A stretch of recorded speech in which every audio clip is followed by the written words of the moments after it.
Welcome, friends. Welcome back to the kitchen. Welcome back to Sunday morning and the Old Cookbook Show.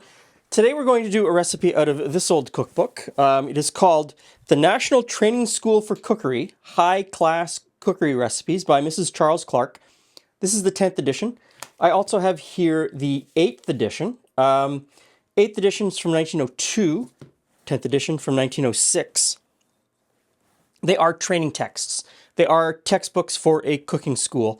And a cooking school that seems to have trained people to go into those big houses, high-class cookery. The funny thing about high-class cookery, in this time period in English cookbooks, I have several of them that use variations on that term, high-class cookery. The recipes are either full-on French, or in this case of what we're doing today, a very pedestrian recipe with a French title. We're making Purée de Tomates. We're making tomato soup. Pure and simple tomato soup. So I've got a pot heating up here. To that we're going to add butter, chopped up onion, chopped up carrot, celery, a shallot, because, you know, nothing says high class like shallots, a bit of chopped up ham,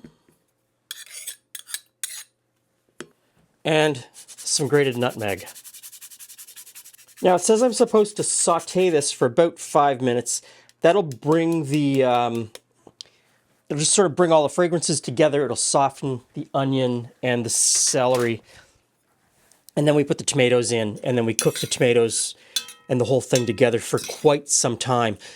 And it says, when cooked, pass through a fine sieve. I think I'm just going to put a stick blender in there and blend them up instead of trying to force it through a sieve. So I've chopped everything super fine in the hopes that it'll break down fairly quickly. I'm not going to push it through a sieve today. I'm just going to take a stick blender and blend it. And the recipe also asks for 3 pounds of tomatoes. And it says, this soup can be made of tinned tomatoes.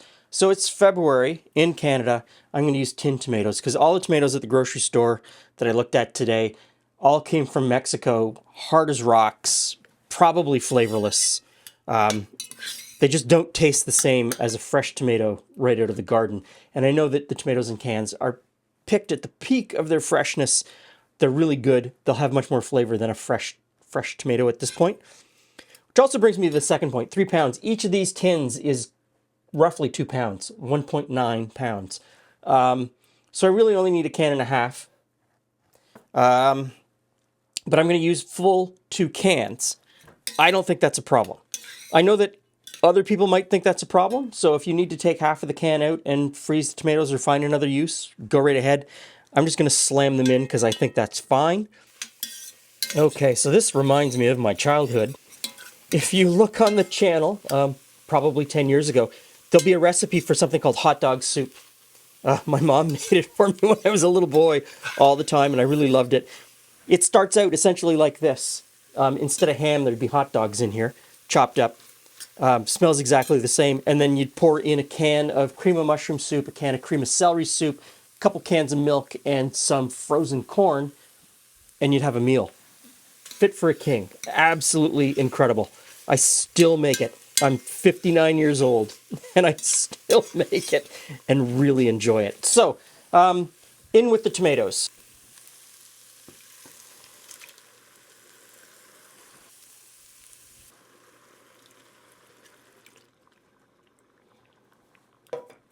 So I'll just break up those tomatoes with the spoon. It's going to simmer. I'm going to let it go for an hour because that's how much time I have. The recipe doesn't say how long, just says when cooked. So we'll stir this together, turn the heat down to a simmer, put the lid most of the way on, and just let it go. Now we come to part 2. This tomato concoction has boiled down. It's looking really nice. I'm supposed to pass it through a sieve. I'm going to use the stick blender. I'm looking at it and thinking, that looks absolutely wonderful. Why do I need to blend it smooth at all? But we'll get to that in a moment. First, we need to heat up the stock. Now, it asks for corn flour. English cookbook, when they talk about corn flour, they're not asking for what we would think of here in Canada as corn flour, which is just ground corn. They're asking for corn starch. So I've got corn starch. I'm going to put that into the pot. And let me get a whisk. And if you live in other parts of the Commonwealth, Australia, New Zealand, South Africa, tell me, what is that? Is that cornstarch or corn flour where you live? So I'm going to put in a little bit of the stock.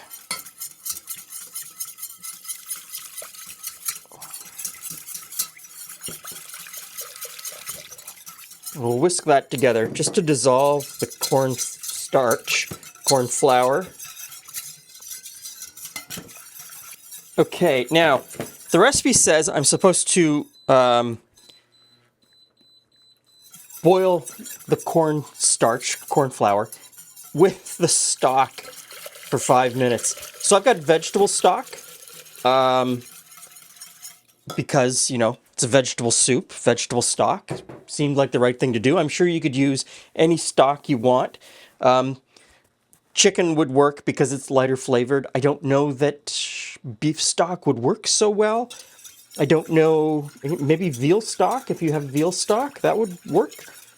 And I'm on the fence about the cornstarch because I don't really like soups that are gloopy. I stay away from a lot of things that are thickened with cornstarch. I just don't like the texture, but we're going to see how this goes.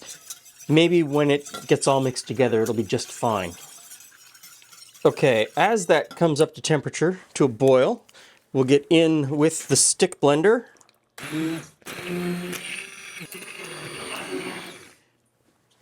I've got the blend tech back there. I know it would blend this. I know it would puree this perfectly smooth, but this is working out okay.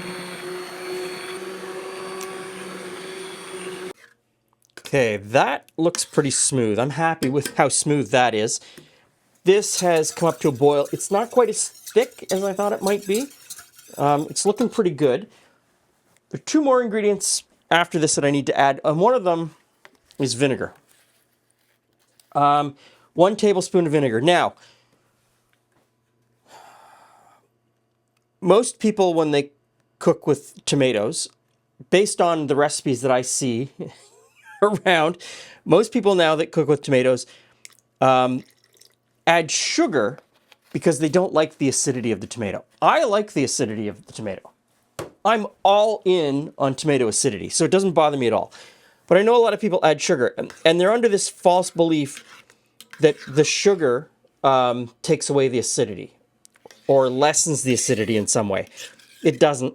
All it does is make it sweet. And that sweetness balances the acidity from the tomato, but the acidity is still there.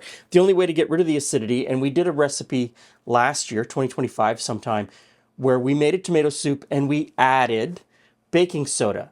Baking soda actually neutralizes some or all of the acid, depending how much baking soda you put in, how much acid there was in the tomatoes. It's a calculation, but it's actually works. Putting sugar in just makes it sweeter, which takes the focus off the acidity. So whoever wrote this recipe said, tomatoes, acid, hold my beer. Let's add some vinegar to make it even more acidic. I'm going to love this. Let's pour in the stock. As you can see, it's still pretty loose. Okay, the last ingredient is half a gill of cream, and I've got 35% whipping cream. Let's just give this a taste. I'm sure if you were worried about the fat, you could use regular milk, you could use whole milk, half and half, whatever you want. Oh, that's good. The ham just brings something a little special to the tomato. That's really good. Okay, so half a gill of cream. This is a British cookbook, so both the pint and the gill is different than what you use over there in the United States, but it is the same as everyone in the Commonwealth used. And so it's not too much. You could definitely sub in milk if you wanted to, or half and half, or something a little bit less fatty. I'm going to go all in. I think I want more cream than what the recipe actually called for. Okay, Julie's not home yet, so I'm just going to put the lid on this, keep it on low to keep it warm until she gets home, and we'll do a tasting.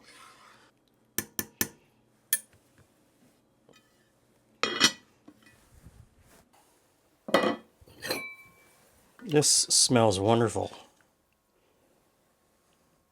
A couple of scoops of soup. Hey, Glenn. Julie Hey, Jones. friends. Some tomato soup. Excellent. Okay, so 25 years ago, 26 years ago? Long time ago. Long time ago. Julie and I spent time in India riding the rails. And tomato soup is one of those things that's sold on the train. On the train. So they're on pretty much every train we'd ever been on. There was someone selling chai and someone selling tomato soup. And so they would come through with this giant backpack thermos of tomato soup, and they just It was great. serve you at a cup. Fresh tomato. Fresh tomato soup. it was Just good. incredible. And every time I have tomato soup, I Can have hear to the say... man. Oh, you've spilled a little there. I have to say the soup walla, what he said, which was tomato soup, tomato soup, You do- tomato soup. yeah, And they all people- had the same timbre when they said tomato soup. I gotta go back. Okay, so, but this is not tomato soup, Julie. Oh. This is from High-Class Cookery. Oh, so it's not tomato soup because No, it's high class? It's Purée de Tomates.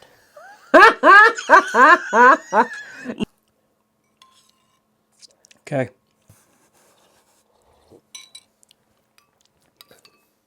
I put more tomato in than the recipe called for, but the tomato is probably the third or fourth thing in the background that I taste. I taste the celery first. I taste a little bit of the shallot and the onion first. So, it I is, get an undertone of the ham that's ground up in there too. so maybe calling it tomato soup would be inaccurate because it In- does not taste It does not taste like, like tomato soup.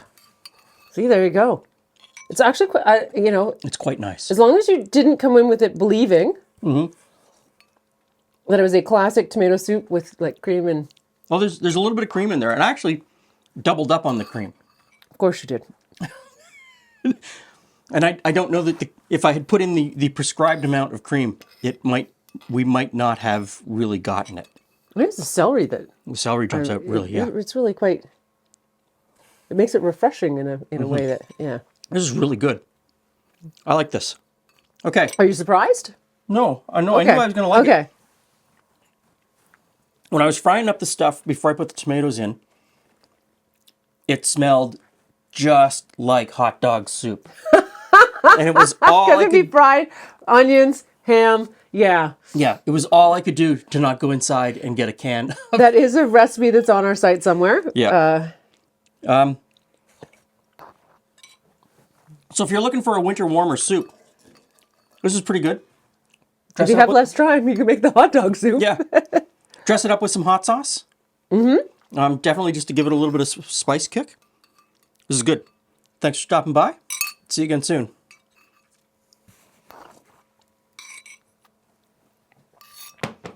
Yes, chicken? I know. It has been a while. It has been a while since you've been on camera. Hey, look at you. I know, you make it look like you've never been here. I know. What's going on? What's going on? Where am I? What's up? Hey, Chicky. Why is there no ham for me? Oh, please. Spoiled cat.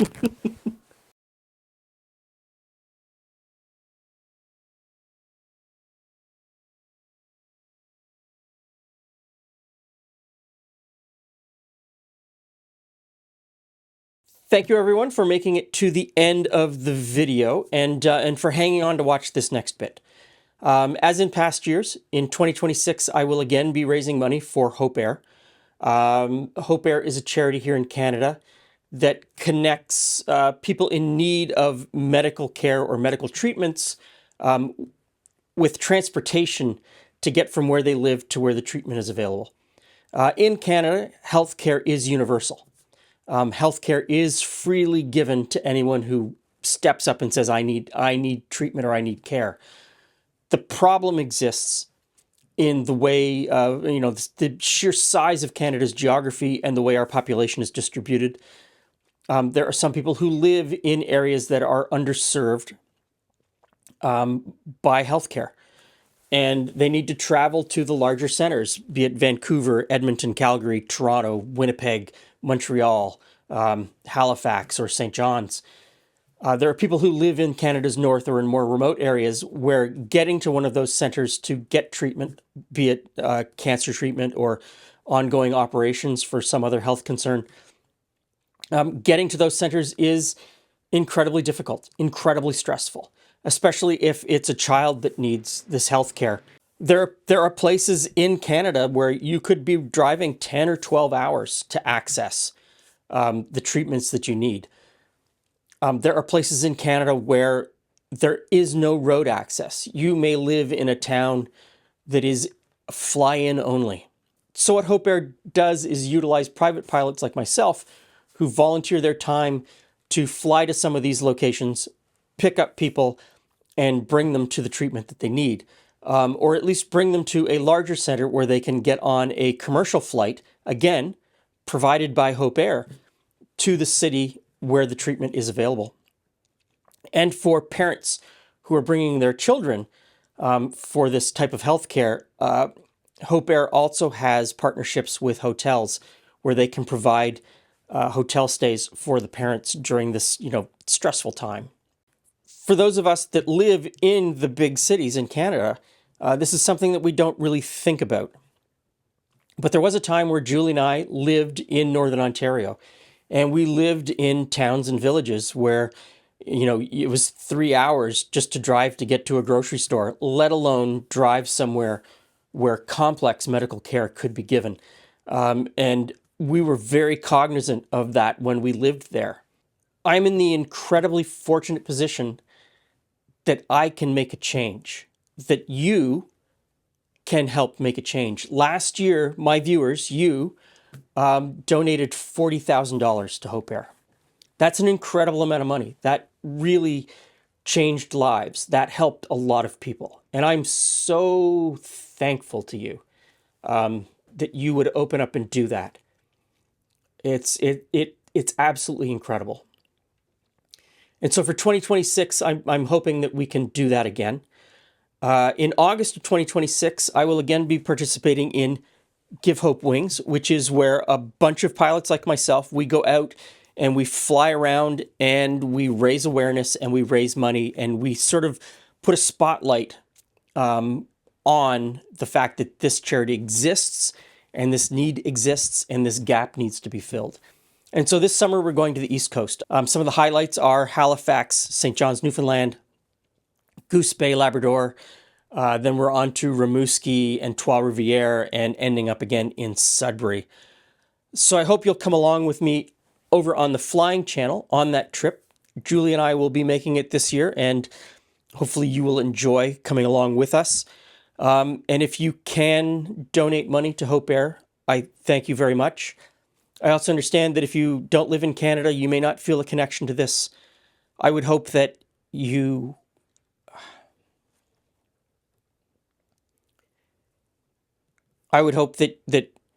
you could find something in your community that you could help out with. I think that we really need to be a community of people that help each other. That's the only way through this, is to help each other and to give of our time to those that need it. So I thank you very much. So I will put all the links for Hope Air and everything they do in the description box below. Please check them out. And I thank you in advance for however you can help.